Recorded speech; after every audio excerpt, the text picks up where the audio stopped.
தாங்கியதை எண்ணி பாடுவேன். தேவைகளால் நான் நிகழ்ந்த போதெல்லாம் ஒரு தகப்பனை போல் தாங்கியதை போற்றி பாடுவேன்.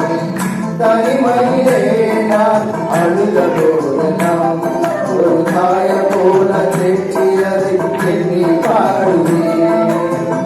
தேவைகளால் நான் நிகழ்ந்த போதெல்லாம் ஒரு தகப்பனை போல் தாங்கியதை போற்றி பாடுவேன்.